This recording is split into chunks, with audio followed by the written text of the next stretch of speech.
Definición de conjuntos. La teoría de conjuntos es una de las herramientas más importantes, sobre todo para el análisis poblacional, cuando estamos comenzando a estudiar lo que es el álgebra y el álgebra superior en particular. Es por eso que vamos a dedicar este video a ver algunos detalles y conceptos de lo que es la definición de conjuntos, la teoría en general, que pueda ayudarnos a resolver algunos problemas. Comencemos. Si no te has suscrito, suscríbete a mi canal, regálame like, regálame comentarios, solicita nuevos temas para los videos, bienvenido. Si te es posible, dona, cualquier donativo es bueno, recuerda, no hay donativos pequeños, apoya mi canal. Definición de conjuntos. Hago la aclaración de que esta grabación se está haciendo en vivo frente al grupo y el grupo tiene toda la autorización para preguntar en cualquier momento, aunque se esté grabando la clase, porque es precisamente para eso, para aclarar las dudas y detalles sobre cualquier tema relacionado con lo que estamos viendo de teoría o de definición de conjuntos. Entonces, sí, adelante. Adelante. Supongo que la grabación se va a subir, ¿no es cierto? Así es. Quiero volver a retomar el tema. Así es. Recurro a esta grabación, ¿no es cierto? Así es. Perfecto. De nada. Ok, muy bien. Entonces, comencemos. De hecho, esta grabación se va a publicar en YouTube. Y además está, si no me equivoco, activada la grabación de Teams. Entonces tienen las dos opciones para poder verificar el sistema. No han activado la grabación, déjenme activárselas para que también tengan la de Teams por si quieren hacer. Ya está activada también la grabación de Teams. Ok, pero también se va a publicar en YouTube. Ok, comencemos. Concepto de conjunto. ¿Sí? El concepto de conjunto es considerado primitivo y ni se da una definición de sino que se trabaja con la notación de colección y agrupamiento de objetos. Lo mismo puede decirse que se consideren primitivas las ideas de elementos y pertenencia. Las características esenciales de un conjunto es la de estar bien definido. Esto es fundamental y les pido por favor que lo tomen. La característica esencial, decíamos, de un conjunto es la de estar bien definido. Es decir, que dado un objeto particular, determinar si éste pertenece o no al conjunto. Para eso tiene que estar perfectamente definido el conjunto, si no de nada sirve. Por ejemplo, si se considera el conjunto de los números dígitos, sabemos que el 3 pertenece al conjunto de los números dígitos, o sea, de los dígitos numéricos. Pero mucha gente confunde y cuando le dicen, oye, el 19 pertenece al conjunto de los dígitos numéricos, la mayoría dice sí. La respuesta es no. 19 es un conjunto de dígitos numéricos, no es un elemento de los dígitos numéricos. Porque 19 son dos dígitos numéricos, el 1 y el 9. No es un dígito nada más. Tenemos que tener cuidado con esas definiciones porque nosotros mismos estamos después provocando problemas cuando queremos definir alguna información y sobre todo matemática. Por otro lado, el conjunto de las bellas obras musicales, pues no es un conjunto bien definido porque para Andrés las bellas obras musicales pueden ser de tipo reggaetón. Para María, el conjunto de las bellas obras musicales pueden ser obras musicales de tipo ópera. Para Roberto, el conjunto de las bellas obras musicales pueden ser obras musicales de tipo soprano.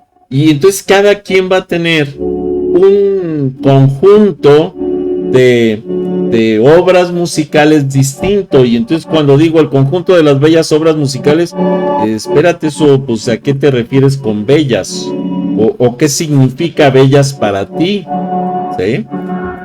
Por ejemplo, habrá quien le gusten los corridos, habrá quien les gusten las norteñas, etcétera, y entonces va a ser muy difícil que se pueda identificar realmente un conjunto específico de obras de ese tipo, puesto que diferentes personas pueden incluir distintas obras, ¿sí?, en el conjunto, porque es tan ambiguo que permite que se meta cualquier tipo de obras y van a ser bellas para diferentes formas de pensar o de ser.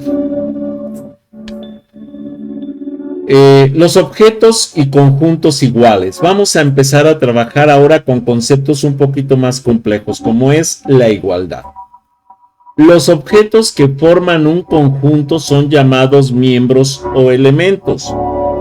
Miembros del conjunto o elementos del conjunto. Por ejemplo, el conjunto de las letras del alfabeto. Y podemos decir A, B, C, D hasta la Z. Pero vean que tenemos 3 puntitos en medio. ¿Y qué creen? Eso ya hace una diferencia y tenemos un conjunto no bien definido. Porque puede ser el alfabeto inglés que no tiene ñ, o el alfabeto español que, ¿qué creen?, si tiene ñ. Y entonces ya no sería el mismo conjunto. Pero vamos a suponer que estamos hablando del alfabeto inglés, de la A a la Z sin la ñ, y que se puede escribir así: A, B, C, 3 puntos suspensivos, X, Y, Z, cada uno de los elementos separados por una coma y entre llaves de cuadro sinóptico que conforman precisamente las llaves que denotan los conjuntos en matemáticas. Dos conjuntos son iguales si tienen los mismos elementos. Por ejemplo, el conjunto de las llaves A, B, C también puede escribirse como ACB, BCA, BAC, CAB, CBA, etc. Bueno, estos, en realidad, esos son todas las formas. Son 6 formas en las que puede escribirse el mismo conjunto. ¿Por qué? Porque tiene los mismos elementos, nomás en diferente orden. Pero se dice que entonces todos estos conjuntos son iguales.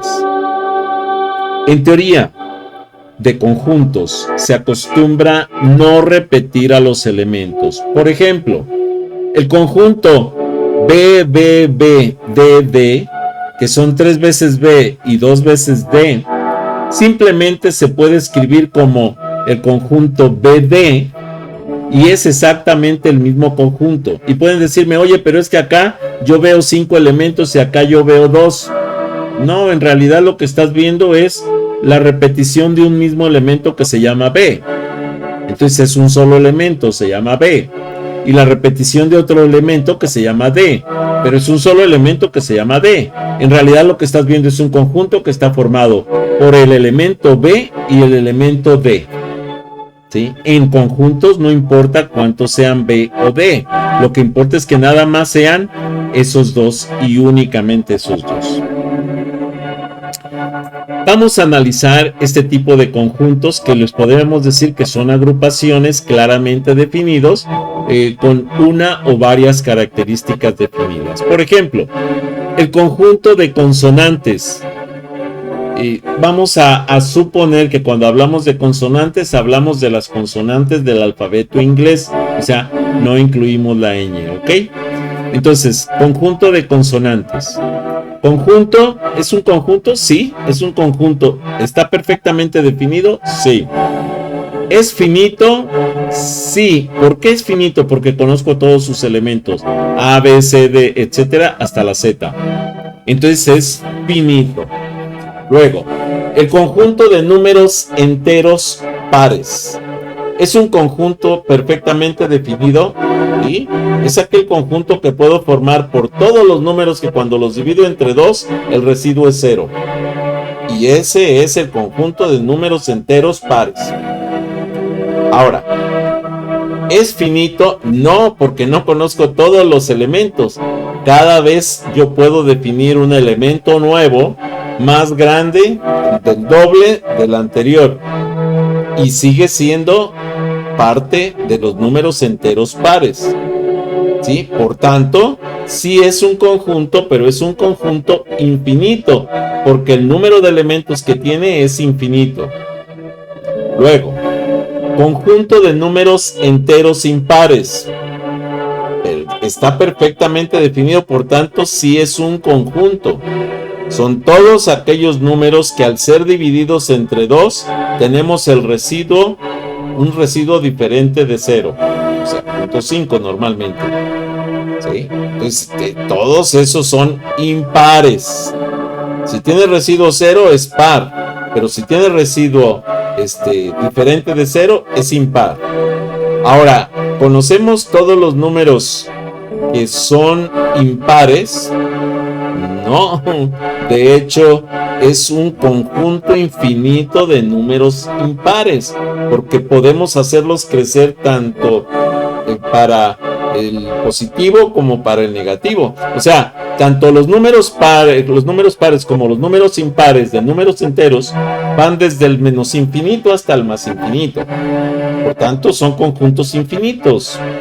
Ahora, el conjunto de números enteros pares menores que 10. Bueno, entonces ya tenemos un acotamiento que dice no puedo ir más allá del 10, o sea, menores que 10, de 10 para atrás.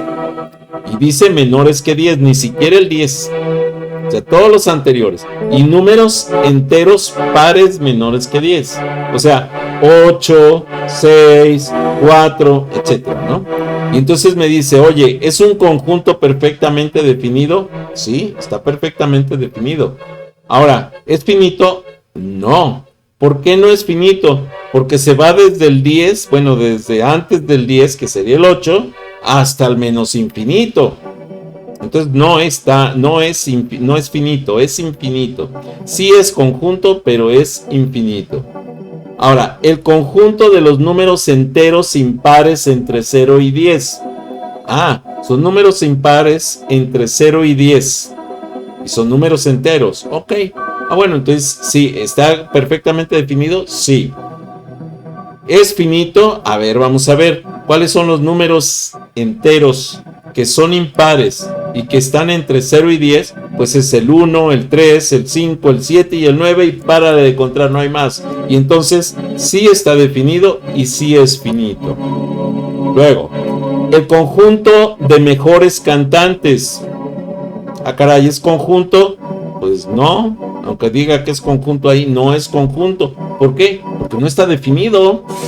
O sea, para cada quien va a decir que fulanito, sutanito es mejor cantante que el otro, y entonces no podemos definir realmente un conjunto de elementos con características específicas. Entonces no es un conjunto y por tanto no está definido. Luego, el conjunto de pájaros bonitos. Pues habrá quien le gusten los pericos, habrá quien le gusten los gorriones, habrá quien le gusten los cardenales, habrá quien le gusten los canarios, y habrá quien les gusten los avestruces. Y entonces, oye, pues ¿cuáles son los pájaros bonitos? Entonces, es un conjunto que en realidad no está definido, pero además no conocemos ni cuáles ni cuántos podrían ser. Por tanto, no es un conjunto, no está definido. ¿Ok? Luego, los tipos de conjuntos por su escritura. Tenemos dos formatos esenciales para la escritura de los conjuntos. El primero, que es este que vemos aquí, y que se dice que es una escritura por extensión, nos muestra todos los elementos del conjunto separados por comas. Entonces aquí tenemos que el conjunto A está formado por el conjunto, las llaves significan conjunto, de las vocales A, E, I, O, U. Ahora, ¿de qué otro modo se puede escribir este conjunto como está aquí? El conjunto A es igual al conjunto de X, tal que esta línea vertical se lee como tal que en matemáticas. Entonces, X tal que X es una vocal del español. Entonces, con esto ya definí exactamente lo mismo que está aquí. Por comprensión se conoce esta forma de escritura. O también se le conoce por definición matemática. Entonces, así se define matemáticamente el conjunto. Cuando lanzo dos dados, ¿cuáles son las combinaciones posibles que puedo tener? Pues puedo tener el 1-1, el 1-2, el 1-3, el 1-4, el 1-5, el 1-6. Hasta ahí. Pero también puedo tener el 2-1, el 2-2, el 2-3, hasta el 2-6. Y también puedo tener el 3-1, 3-2, hasta el 3-6. Y el 4-1, 4-2, hasta el 4-6. Y el 5-1, 5-2, hasta el 5-6. Y por último, el 6-1, 6-2, hasta el 6-6. Y por tanto, estamos hablando de que tengo 36 posibles combinaciones, porque tengo 6 opciones en cada uno de los dados, y por tanto es 6 por 6, 36. Que van desde el 1-1, 1-2, 1-3, etcétera, puntos suspensivos, 6-4, 6-5, 6-6. A esta forma de escritura entonces se le conoce como escritura del conjunto por extensión. Mientras que a esta otra que dice P es el conjunto de números o el conjunto de pares ordenados de los dados X y Y, o sea, el dado 1 es X, el dado 2 es Y, por ejemplo, un dado verde y un dado azul. Y entonces aquí me dice, donde X, Y, tal que X pertenece a 1, 2, 3, 4, 5, 6 del primer dado, y Y pertenece a 1, 2, 3, 4, 5, 6 del segundo dado. Y esta es una escritura por comprensión o por definición matemática. ¿Ok? C es igual, por ejemplo, a 2, 4, 6, 8, 10, 12, 14. Esto es un conjunto. Tiene estos números pares. Esto es por extensión, muestra todos sus elementos. Pero ¿qué pasa si yo digo, oye, C es igual al conjunto de X tal que X es par? ¿Todos estos son pares? Sí, efectivamente, es par. Y va desde el 2 menor o igual 2, X menor o igual que 14. O sea, X es mayor o igual que 2 y es menor o igual que 14. Toma todos los números pares que van desde el 2 hasta el 14. Y esto es por comprensión o por definición matemática. ¿Ok? Muy bien, entonces ya podemos ver que existen dos formas de escritura directa de los conjuntos. Ahora vamos a empezar a hablar de algunas propiedades. Una de ellas se llama pertenencia. Y esta propiedad pertenencia es precisamente la que se simboliza como con una R redondita así, larguita, y se dice que es pertenece a. Aquí tenemos A igual a E, I, O, U, es el conjunto de las vocales, ¿sí? Y cuando yo a esta propiedad pertenencia le pongo una diagonal encima, o la tacho, entonces se dice no pertenece a. Vamos a ver esta parte como ejemplos. A pertenece a, o sea, la letra A de las vocales pertenece al conjunto A. ¿Eso es correcto? Sí, aquí está. Ahí está dentro del conjunto. Y luego me dice M no pertenece a A. Entonces buscamos en el conjunto. ¿Está la M aquí? No. Entonces M en realidad no pertenece a A. ¿Ok? Si no te has suscrito, suscríbete a mi canal. Regálame like, regálame comentarios, solicita nuevos temas para los videos. Bienvenido. Si te es posible, dona. Cualquier donativo es bueno. Recuerda, no hay donativos pequeños. Apoya mi canal. Vamos a continuar con la nomenclatura de conjuntos y podemos ver lo siguiente. Una U mayúscula normalmente representa el conjunto universal. Pero ojo, por favor, no nos confundamos. Esto también puede simbolizar la operación unión de conjuntos. Lo vamos a ver más adelantito. Pero por lo pronto, la U está representando el conjunto universal, que es el conjunto general de trabajo. ¿Ok? Luego, un cero tachadito incluso puede ser una bolita con una vertical o con una I encima. Se le conoce como conjunto vacío. Esto representa una letra griega que se llama pi y es conjunto vacío. Esto es conjunto sin elementos. Por eso se puede escribir también de esta manera. Nada más las llaves y significa sin elementos. O sea, phi es el conjunto vacío o sin elementos. Luego, cuando tenemos esta estructura como una C alargada, si tiene una rayita abajo, también se puede utilizar sin tenerla, pero ahorita lo vamos a ver más adelantito con una anotación, con una acotación específica. Esto significa es subconjunto de o está contenido en, ¿sí? No es pertenece, es subconjunto de o está contenido en, ¿sí? O sea, si yo voy a hablar de un elemento que está dentro de un conjunto, se dice que pertenece, o sea, el elemento pertenece al conjunto. Pero si voy a hablar de un conjunto dentro de otro conjunto, entonces es subconjunto de o está contenido en. Son diferentes. O no es subconjunto de cuando está tachado, o no está contenido en. Vamos entonces a tomar este ejemplo para que podamos ver esa nomenclatura. Si A es el conjunto que está definido aquí y que es el conjunto del alfabeto inglés.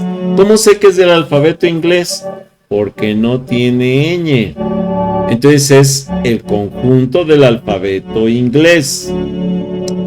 Y B es el conjunto de las vocales. ¿Ok?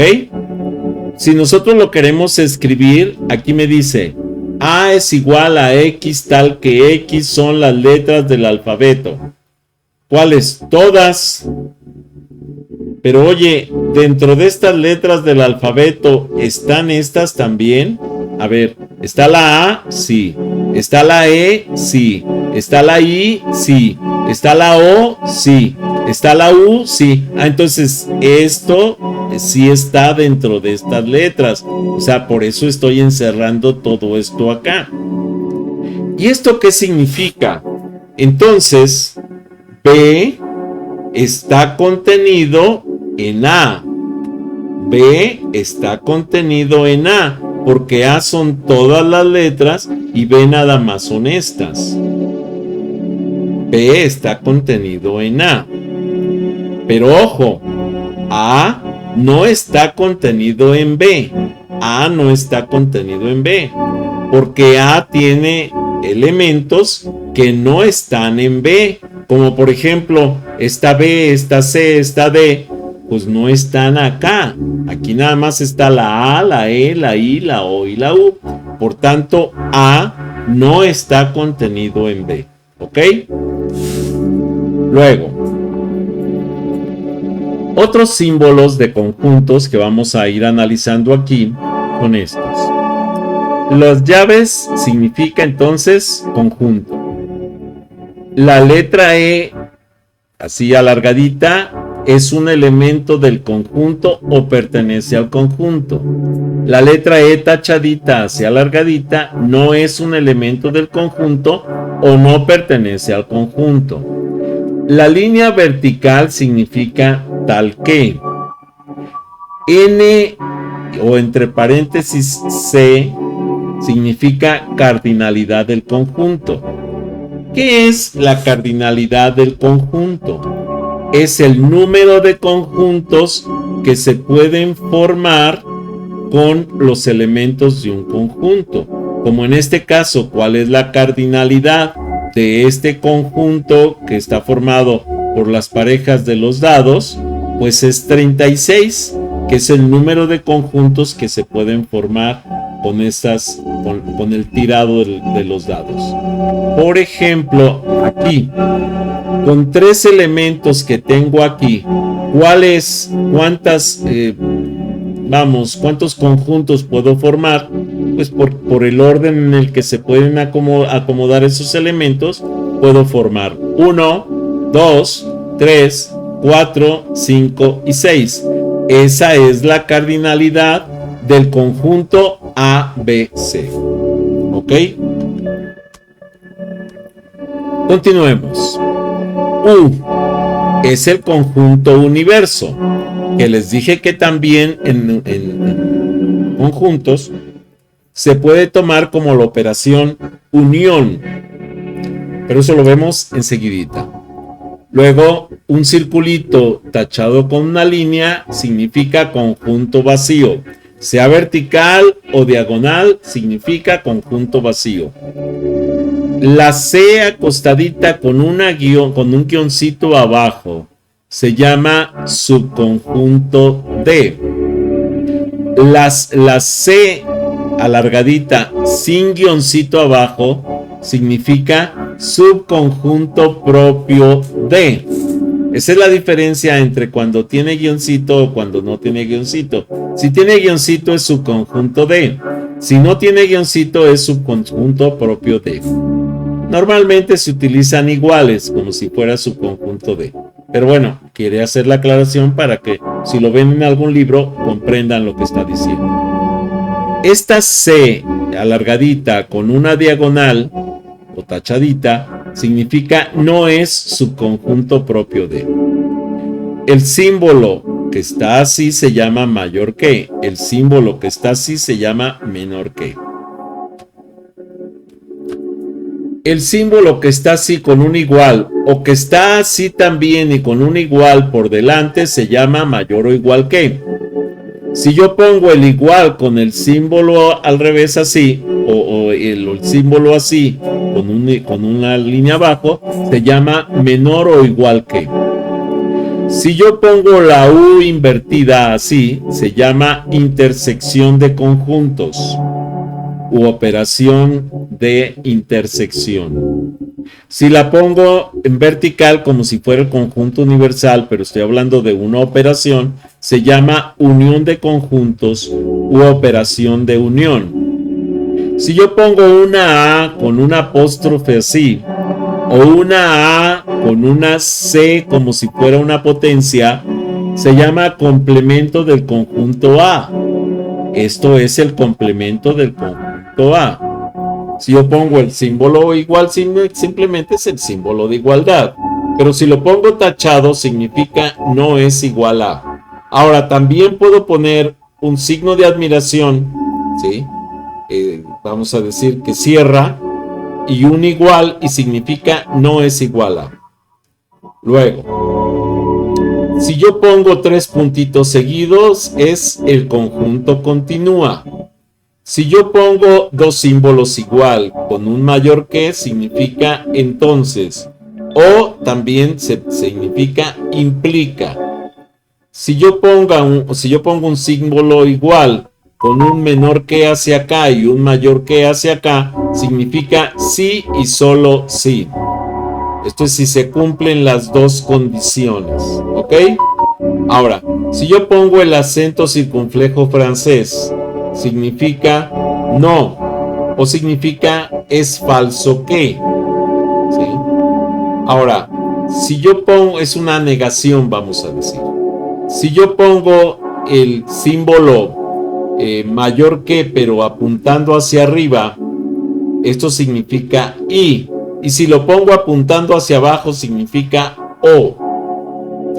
Es importante que entendamos cada uno de estos conceptos en lo que es la teoría de conjuntos. Otro ejemplo de subconjuntos.